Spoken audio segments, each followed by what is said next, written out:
अस्सलाम वालेकुम dear students, कैसे हो आप लोग। उम्मीद है कि आप सब लोग बिल्कुल ठीक ठाक होंगे। तो आज की इस वीडियो में इंशाल्लाह हम लोग की कैट टेस्ट नंबर 2 जो कि इस्लामाबाद कैंपस के लिए कंडक्ट किया गया था उसकी डिस्कशन करेंगे। अच्छा, इस टेस्ट में जो है वो थोड़ी बहुत मिस्टेक्स भी हैं तो भी आप लोगों ने साथ साथ नोट करनी है। MCQ नंबर 1 में कहता है कि dimension of energy are the same as those of. तो हमारे पास एनर्जी और वर्क की जो डायमेंशन है ना वो सेम होती है, ठीक है। ML² T-2 होती है, ठीक है। Option D is correct. Next MCQ number 2 में कहता है कि which one of the following is an example of vector product of the two vectors. तो वेक्टर प्रोडक्ट जो है वो हम लोग क्रॉस प्रोडक्ट बी कहते हैं, ठीक है। अब ऑप्शन ए में कहता है कि लीनियर मोमेंटम। तो लीनियर मोमेंटम को हम लोग कैसे रिप्रेजेंट करते हैं, P is equal to m.v, मतलब ये डॉट प्रोडक्ट है। ऑप्शन बी में हमारे पास एंगुलर मोमेंटम। एंगुलर मोमेंटम को हम लोग रिप्रेजेंट करते हैं L is equal to r multiply P, ये क्रॉस प्रोडक्ट है, ठीक है। ऑप्शन सी में कहता है कि फोर्स को हम लोग रिप्रेजेंट करते हैं F is equal to MA के साथ, ये भी हमारे पास डॉट प्रोडक्ट है। ऑप्शन डी में हमारे पास इलेक्ट्रिक फ्लक्स, इसको हम लोग जो है वो E.S से जो है वो रिप्रेजेंट करते हैं, ये भी डॉट प्रोडक्ट है। So option B is correct, ठीक है। नेक्स्ट MCQ नंबर 3 में कहते हैं कि mass accelerates uniformly when the resultant force acting on it. तो हमारे पास मैस जो है वो यूनिफॉर्मली जो है वो उस वक्त एक्ट करता है जब हमारे पास उसके ऊपर जो रिजल्टेंट फोर्स है ना वो कांस्टेंट हो, ज़ीरो ना हो, ठीक है। Option B is correct. Next MCQ number 4 में कहते हैं कि range of projectile is the same for two angles which are mutually. तो हमारे पास जो रेंज है ना ये कॉम्प्लीमेंट्री एंगल्स के लिए जो है वो सेम होती है, ठीक है। कॉम्प्लीमेंट्री एंगल्स ऐसे एंगल्स होते हैं जिनका सम जो है वो 90 के इक्वल हो। Option C is correct. Fifth में कहता है कि which one of the following is an example of conservative fields. तो हमारे पास gravitational field, electric field, magnetic fields, ये सारी जो है वो कंजर्वेटिव फील्ड्स हैं क्योंकि हमारे पास जो वर्क डन होता है वो ज़ीरो होता है, ठीक है। Option D is correct, all of these. Next MCQ number 6 में कहता है कि fly wheel rotates at the constant speed of 3000 RPM। उसने आप लोगों को जो है वो 3000 RPMs दिए हुए हैं। RPMs क्या होते हैं, रेट्स पर मिनट, ठीक है। कहते हैं angle describe by the shaft in radian in 1 second. तो अब देखो उसने जो है वो 3000 RPMs दिए हुए हैं और आप लोगों से वो एंगल का पूछ रहा है, ठीक है। तो सबसे पहले हम लोग क्या करेंगे कि इस 3000 RPM को जो है वो RPS में कन्वर्ट करेंगे। तो RPS क्या होता है, रेट पर सेकंड। तो मिनट को सेकंड में कन्वर्ट करने के लिए हम लोग क्या करेंगे कि इस 3000 को जो है वो हम लोग डिवाइड करेंगे 60 के साथ। तो हमारे पास क्या आंसर आ जाएगा, 5 RPS। अब हमें पता है कि हमारे पास एक सर्कल में जो है वो 2 पाई रेडियंस होते हैं, ठीक है। सो हम लोग क्या करेंगे कि इस 5 को जो है वो इस 5 को मल्टीप्लाई कर लेंगे 2 पाई रेडियंस के साथ। तो हमारे पास आंसर आ जाएगा 10 pi radian divide by seconds. अब हमारे पास गिवन क्या है, 3000 RPS। तो हम लोग क्या करेंगे कि इस 10 को मल्टीप्लाई करेंगे, 10 पाई को मल्टीप्लाई करेंगे 3 के साथ, हमारे पास क्या आंसर आ जाएगा 30 पाई, ठीक है, which is your option B. Next MCQ number 7 में कहता है कि moment of inertia of an object does not depends upon. हमारे पास मोमेंट ऑफ इनर्शिया जो है वो मास ऑफ ऑब्जेक्ट पर भी डिपेंड करता है, मास ऑफ डिस्ट्रीब्यूशन पर भी डिपेंड करता है, एंगुलर वेलोसिटी पर डिपेंड नहीं करता और वो एक्सेस ऑफ रोटेशन पर भी डिपेंड करता है, ठीक है। So option C is correct. Next MCQ number 8 में कहता है कि which one of the following can not be polarise. तो हम लोग जो है वो रेडियो वेव्स को पोलराइज कर सकते हैं, अल्ट्रा वायलेंट रेज को भी पोलराइज कर सकते हैं, एक्सरेज को भी पोलराइज कर सकते हैं, लेकिन अल्ट्रासोनिक वेव्स को जो है वो हम लोग पोलराइज नहीं कर सकते। क्यों नहीं कर सकते, क्योंकि ये हमारे पास जो है वो मैकेनिकल वेव्स होती हैं, ठीक है। Option D is correct. Next MCQ number 9 में कहता है कि in the isothermal process there is no change in. तो आइसोथर्मल प्रोसेस में जो है वो इंटरनल एनर्जी जो है वो चेंज नहीं होती। Option C is correct. Next MCQ number 10 में कहता है the ratio of the heat accepted to the heat rejected by the coordinate engine gives. तो हमारे पास कहता है कि कॉर्डिनेट इंजन में जो heat accepted divided by heat rejected जो है वो हमें क्या देता है। तो कॉर्डिनेट इंजन का हमारे पास किस तरह से रिलेशन है, Q1 डिवाइड बाई Q2। अब Q1 जो है वो हीट एक्सेप्टेड को शो कर रहा है, Q2 जो है वो हीट रिजेक्टेड को शो कर रहा है। It will gives us about the T1 divided by T2, मतलब it will gives the ideal gas scale temperature. Option B is correct. Next MCQ number 11 में कहता है कि if soap bubble is charged. तो जब भी हम लोग सोप बबल को जो है वो चार्ज करते हैं तो उसका साइज जो है वो इंक्रीज हो जाता है। Option B is correct. 12 में कहता है कि ohm farad is equal to. हमारे पास देखो T is equal to RC होता है, ठीक है। ये आप लोगों ने चाहे वो कैपेसिटेंस वाले चैप्टर में पढ़ा होगा, सॉरी टॉपिक में पढ़ा होगा। अब आर हमारे पास देखो इसका यूनिट होता है ओहम, सी का हमारे पास होता है फेरड, ठीक है, और टी का जो है वो सेकंड्स होगा ना, ठीक है। It will gives us that is equivalent two seconds. Option A is correct. Next MCQ number 13 में कहते हैं कि moving charge particle is surrounded by, तो एक चार्ज पार्टिकल जो कि मूव कर रहा है तो उसे 3 फील्ड्स जो है वो सराउंड करती हैं। Option C is correct. Next MCQ number 14 में कहता है कि transistor in a circuit basically acts as, तो किसी भी सर्किट के अंदर जो ट्रांजिस्टर है वो करंट एम्पलीफायर के तौर पे एक्ट करता है। Option C is correct. 15 में कहता है कि binding energy per nucleon is greater for, तो हमारे पास जो हैवी न्यूक्लियाइज होते हैं, ठीक है, इनकी जो बाइंडिंग एनर्जी होती है वो ग्रेटर होती है। अब फॉर एग्जाम्पल हमारे पास ये 2 स्मॉलर न्यूक्लियाइज हैं और 2 जो है वो हैवियर न्यूक्लियाइज हैं। अब ये स्मॉलर न्यूक्लियाइज हैं, इनके दरमियान जो बाइंडिंग एनर्जी है वो स्मॉल ही होगी, और जो हैवियर न्यूक्लियाइज हैं इनके दरमियान बाइंडिंग एनर्जी जो है वो ग्रेटर होगी, ठीक है। So option B is correct. Next MCQ number 16 में कहता है कि how much calcium is present in 0.1 grams of calcium carbonate.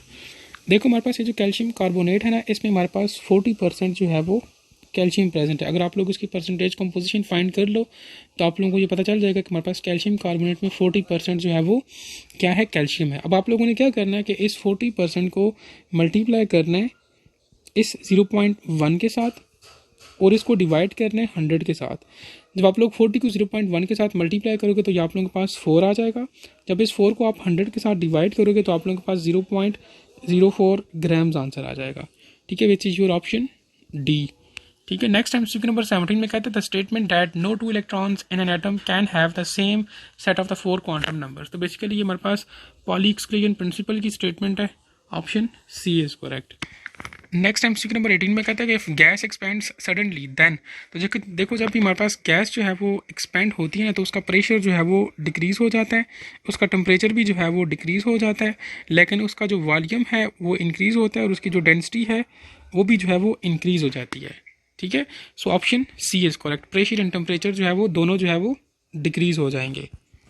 Next MCQ number 19 में कहता है कि boiling point of the ammonia NH3 is greater than that of PH3 due to, तो हमारे पास अमोनिया का बॉइलिंग पॉइंट जो है वो ज़्यादा होता है उसकी हाइड्रोजन बॉन्डिंग की वजह से। Option C is correct. Next MCQ number 20 में कहता है कि if all of the following liquids are at the same temperature then liquid having the least vapour pressure will be, तो इसमें हमारे पास जो हेप्टेन है ना इसका लीस्ट वेपर प्रेशर होगा। क्यों होगा? क्योंकि एक तो हमारे पास इसमें इंटरमॉलिक्यूलर फोर्सेस ज़्यादा हैं, इसका बॉइलिंग पॉइंट ज़्यादा है, और तीसरी चीज़ ये कि इसका मॉलिक्यूलर वेट भी ज़्यादा। आप लोग इसमें कार्बन की तादाद और बाकी ये चीज़ें देख सकते हो, ठीक है। So option D is correct. Next 21 में कहते हैं कि coordination number of the sodium in sodium chloride, तो सोडियम क्लोराइड में जो है वो सोडियम का कोऑर्डिनेशन नंबर जो है वो 6 होता है। Option D is correct. Next MCQ number 22 में कहता है कि the particle of the solids have, तो सॉलिड में हमारे पास जो है वो सिर्फ और सिर्फ वाइब्रेशनल मोशन होती है। Option C is correct. 23 में कहता है कि होमोजीनियस एक लिक्विड इक्विलिब्रिया। अच्छा, इस स्टेटमेंट इस एमसीक्यू में थोड़ी बहुत मिस्टेक्स भी हैं क्योंकि हमारे पास ये जो इक्विलिब्रियम होता है ना बेसिकली ये टेम्परेचर पर भी डिपेंड करता है और प्रेशर पर, दोनों पर डिपेंड करता है। तो हमारे पास इसलिए ऑप्शन ए और डी तो बिल्कुल गलत हो गए, लेकिन ऑप्शन बी और सी में कहता है कि मे और may not be affected by pressure, और ऑप्शन सी में कहता है कि मे और may not be affected by temperature. तो हमारे पास ये दोनों ऑप्शंस ठीक हो सकते हैं, लेकिन अगर हम लोग जो है वो स्टेटमेंट्स को देखें तो हमारे पास यहाँ पे उसने लिक्विड मेंशन किया है, तो लिक्विड जो है वो ज़्यादातर जो है वो टेम्परेचर की वजह से जो है वो अफेक्ट होता है, ठीक है। सो हम लोग ऑप्शन सी की तरफ जाएंगे। Option C is correct. B भी हो सकता है लेकिन ऑप्शन सी यहाँ पे ज़्यादा एक्यूरेट होगा, लेकिन अगर यहाँ पे गैसेस मेंशन होता तो फिर आप लोग प्रेशर की तरफ जाते, ठीक है। नेक्स्ट एमसीक्यू 24 में कहता है कि regarding chemical kinetics correct statement among the following is, option A में कहता है कि order and molecular both are zero. देखो ऑर्डर तो हमारे पास जीरो हो सकता है लेकिन मॉलिक्यूलरिटी कभी भी जीरो नहीं होती, ठीक है। ऑप्शन बी में कहता है कि order can not B zero, ये गलत है, हमारे पास ऑर्डर जीरो हो सकता है, जीरो ऑर्डर ऑफ रिएक्शन होता है। ऑप्शन सी में कहता है कि molecularity can be zero, molecularity zero नहीं होती और ना ही नेगेटिव होती है, सो ये ऑप्शन भी गलत है। ऑप्शन डी में कहता है कि order can be in friction, ये बात बिल्कुल ठीक है, हमारे पास फ्रिक्शनल ऑर्डर ऑफ रिएक्शन होता है, while molecularity can not be in friction, ये बात भी ठीक है, हमारे पास मॉलिक्यूलरिटी फ्रिक्शन में भी नहीं होती, जीरो भी नहीं होती और नेगेटिव भी नहीं होती। So option D is correct. Next MCQ number 25 में कहता है कि Born Haber cycle is used for the measurement of, तो बर्न हाबर साइकिल को हम लोग यूज़ करते हैं for the measurement of lattice energy. Option D is correct. Next MCQ number 26 में कहता है कि all of the following are basic hydroxides except, तो हमारे पास जो बेरिलियम का हाइड्रोक्साइड है ना ये बेसिक नहीं होता, ये एम्फोटेरिक होता है, ठीक है। बाकी मैग्नीशियम का और कैल्शियम का जो है वो ये बेसिक इन नेचर होते हैं। So option B is correct. Next MCQ number 27 में कहता है कि the chloride of the lead is ionic in nature. Which chloride of the lead is ionic in nature. तो हमारे पास PbCl2 जो है वो ये आयोनिक इन नेचर होता है क्योंकि ये क्लोरीनाइंस देता है as a result. Option C is correct. Next MCQ number 28 में कहता है कि 9 outer pair of the tubules and 2 single central tubules are present in the internal structure of. अब मोस्टली लोगों ने यहाँ पे सेंट्रियोल्स को सिलेक्ट किया होगा, लेकिन सेंट्रियोल्स जो है वो नहीं है क्योंकि उसमें हमारे पास inner 2 singlets central tubules present नहीं होते। ठीक है, जबकि हमारे पास सिलिया और फ्लैजेला में जो है वो आउटर 9 ट्यूब्यूल्स होते हैं और इनर जो है वो 2 सेंट्रल ट्यूब्यूल्स है प्रेजेंट होते हैं। So option C is correct. Next MCQ number 29 में कहता है कि which one of the following makes the membrane selectively permeable. तो हमारे पास लिपिड्स और प्रोटीन्स दोनों जो है वो मेम्ब्रेन को जो है वो सेलेक्टिवली परमिएबल बनाते हैं। Option D is correct, both A and B.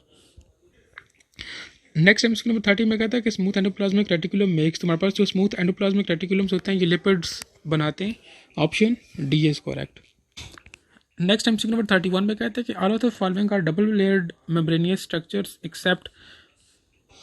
तो हमारे पास एंडोप्लाज्मिक रेटिकुलम, गोल्जी एपरेटस और माइटोकॉन्ड्रिया ये तीनों जो है वो डबल मेम्ब्रेनियस स्ट्रक्चर्स हैं। ठीक है, जबकि ग्लाइकोसोम जो है वो ये सिंगल मेम्ब्रेनियस स्ट्रक्चर है। So option D is correct.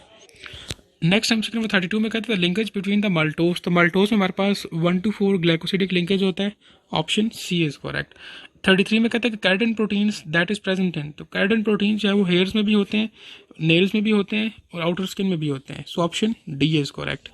Next MCQ number 34 में कहते हैं कि which one of the following is a 5 carbon compound in the Krebs cycle. तो हमारे पास जो अल्फा कीटोग्लिसरेट है ना, ये 5 कार्बन कंपाउंड होता है क्रेब्स साइकिल के अंदर। Option D is correct. Next MCQ number 35 में कहता है कि which step of the respiration take place in mitochondria. तो हमारे पास लिंक्ड रिएक्शन, क्रेब्स साइकिल और इलेक्ट्रॉन ट्रांसपोर्ट चेन, ये तीनों प्रोसेस जो है वो माइटोकॉन्ड्रिया में हो रहे होते हैं। So option D is correct. Next MCQ number 36 में कहता है कि Hamburger's phenomena is also known as. तो हमबर्गर्स फिनोमेना को जो है वो क्लोराइड शिफ्ट भी कहते हैं। Option C is correct. Next MCQ number 37 में कहता है कि total number of bones in human upper limb. तो ह्यूमंस के अपर लिम्ब में हमारे पास टोटल 32 बोन्स होती हैं, जो कि ऑप्शंस गिवन ही नहीं है। देखो हमारे पास जो है वो 2 बोन्स शोल्डर ग्रिडल में होती हैं, क्लेविकुलर एंड स्कैपुला।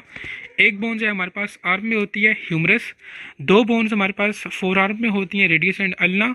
इसके अलावा 27 बोन्स हमारे पास हैंड्स में होती हैं, 8 कार्पल्स, 5 मेटाकार्पल्स एंड 14 फ्लिंजेस।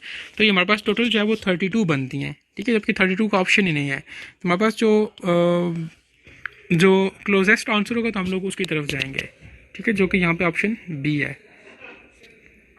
लेकिन अगर हम लोग जो है वो अपर लिम्ब में से जो है वो शोल्डर ग्रिडल को जो है वो एक्सक्लूड करें तो हमारे पास ये 30 बनते हैं। लेकिन ओवरऑल अगर हम लोग बात करें तो हमारे पास अपर लिम्ब में 32 बोन्स होती हैं। ठीक है, लेकिन अगर आप लोग 30 को टिक कर सकते हो अगर हम लोग शोल्डर ग्रिडल वाले जो बोन्स हैं उनको निकालें तो। Option B is correct. Next MCQ number 38 में कहते हैं कि dihybrid cross which law of the Mendel genetics is illustrated when 2 pairs of the contrasting traits are crossed and segregate independently. तो डाई हाइब्रिड क्रॉस है जिसमें हम लोगों ने 2 करेक्टर्स को जो है वो कंपेयर किया था। तो हमारे पास लॉ ऑफ इंडिपेंडेंट असॉर्टमेंट है। Option B is correct. Next MCQ number 39 में कहता है कि bacteria which are used in producing the transgenic plants such as golden rice. तो हम लोग transgenic plants such as golden rice को प्रोड्यूस करने के लिए जो है वो एग्रोबैक्टीरियम को यूज़ करते हैं। Option D is correct. Next MCQ number 40 में कहता है कि volume of the air remaining in the lungs even after the forceful expiration. तो फोर्सफुल एक्सपायरेशन के बाद भी हमारे पास जो एयर जो है वो लंग्स के अंदर रह जाती है तो उसे जो है वो रेजिडुअल वॉल्यूम कहते हैं। Option C is correct. 41 में कहता है कि for every 2 पोटाशियम्स that are actively transported inwards how many sodium are pumped out from the cell। तो अगर 2 पोटाशियम अंदर जा रहे हैं तो हमारे पास उसके बदले में जो है वो 3 सोडियम जो है वो बाहर आएंगे। Option C is correct. Next MCQ 42 में कहते हैं कि genes for the 2 different characters is non linked then what is the probability of the offsprings in the F2 generation to the parental type. तो बेसिकली हमारे पास ये law of independent assortment की बात करें तो हम लोगों ने उसमें देखा था कि हमारे पास जो रेशो आई थी वो 9:3:3:1 आई थी, रेशो आई है सॉरी। तो हमारे पास ये जो 9 है ना ये बेसिकली पेरेंटल टाइप है। ठीक है, so option B is correct. ठीक है, 9/16।